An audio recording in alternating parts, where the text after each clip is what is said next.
Hey, it's John at the Bipbopboom channel. I'm doing a new series here called 45s for the LP Collector.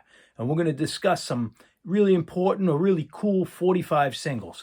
I know most people in the vinyl community buy albums and collect albums. Most Americans only collect albums, and new people getting into vinyl are mainly buying albums. And I just didn't want the 45 single to be overlooked. In fact, like CDs, cassettes and 78s, and of course the 45 single have so much music that's not available on LP. It's almost a shame to not look into it or be aware of it anyway. But I'm a big LP fan. I love the LP, and I understand, the iconic album covers. You're getting 12 songs on there. You could put it on the turntable and just relax. I love the LP, and I understand why a lot of people shy away from 45s. It's very overwhelming. There's just billions of 45s. It's tedious looking through them. You just don't know what you're looking for, and you got to get up every 2 minutes and switch it. And so I'm going to try to help you out and show you a few cool ones. And I'm hoping this series, like maybe you'll buy a box. They sell these cool vintage box, and you'll follow me along. And maybe if you just get 20 singles in your collection, it'll really enhance your knowledge and enhance your musical experience just to have some singles. But they sell these cool vintage boxes. You get like psychedelic. They sell reissue ones, or just get a shoebox. And maybe you don't want any of the singles, but at least you'll be aware of something, and maybe you'll learn something. But we're going to start episode 1 with the Beatles. And we're going to start with a really cool single. And this is the Beatles, 1963 on Swan Records, She Loves You. And Swan Records, this just looks so cool to me. It's like a 1950s looking label. And we're so used to seeing the Beatles on Apple or Capitol. It's just wild to me to see them on this awesome looking record on Swan Records. And check it out. It's got "Don't Drop Out" written on there to entice the kids to stay in school. And this came out, Brian Epstein licensed these songs to Swan before Capitol really signed on them, and the Beatles broke. So for a lot of Americans, this was the first Beatles song they heard, and the first time a lot of Americans ever saw the words Lennon and McCartney. So it's just a cool historical piece.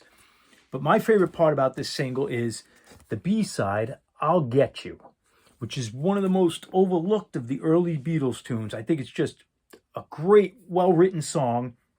And in fact, that song, "I'll Get You," wasn't even available on LP in England. You had to buy the single.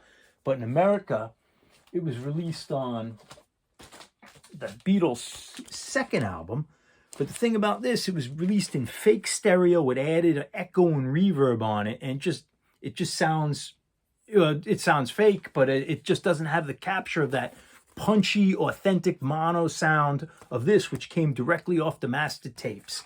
And I believe it was reissued regular mono later, but I think it's only available on like the past masters, or it's only like remastered versions or digitally remastered versions, because the original master tapes were erased. So the only way to get this single and the only way to get this song is on this single. And the best part is this single goes for about $1 to $5. So it's just a no-brainer to me, because I think of all the Beatles buttons, think of anything from that era, from the 60s, posters, toys, anything.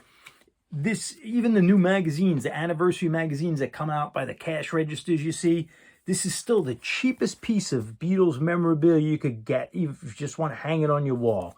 And to me, it looks awesome. It sounds fantastic. 45 RPM sounds better than 33. 45s are louder, punchier. Mono sounds awesome. And, generally speaking.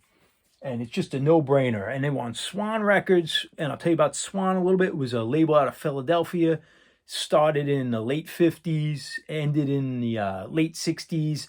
Dick Clark owned a piece of it. But when I think of Swan Records, I think of two artists. I think of Link Wray, and I think of Freddie Boom Boom Cannon. I'm going to show you some other singles just to turn you on to some information. And this is Link Wray and his Raymen doing "Jack the Ripper" on Swan Records, 1962. And the B-side is "Black Widow." And both these songs are killers. And this is what we would call a double-sider, where both sides are fantastic. And these are both instrumentals, but they're wild, distorted, very aggressive instrumentals by Link Wray, who's a fantastic rock and roll character, influenced Pete Townsend, influenced heavy metal, very important rock and roll history. But I'm not recommending you get this. I'm just showing you to be aware of it. But Link Ray, he's available, plenty of compilation records, and any good one's going to have the song Jack the Ripper. And this goes for about $5 to $7. So I'm not telling you to buy that, just showing you to learn a little about Swan. But this is Freddie Boom Boom Cannon, his first hit, Tallahassee Lassie, 1959. He was a rocker from the Boston area. And this song is a killer, just wild rock and roll song. And this is the type of song that gets any party started. And this is available for $1, $2. This is a very common song because it was a big hit. But it's awesome. And here's another one-off by a band called The Rebels. And it's called Wild Weekend. And this could also be had for $1 or $2. And it's just a fantastic instrumental. And you're not going to want to buy a Rebels album. And, if you even could find one. But all you really need is this one song for $2. I'll need to drop it just so you get the idea.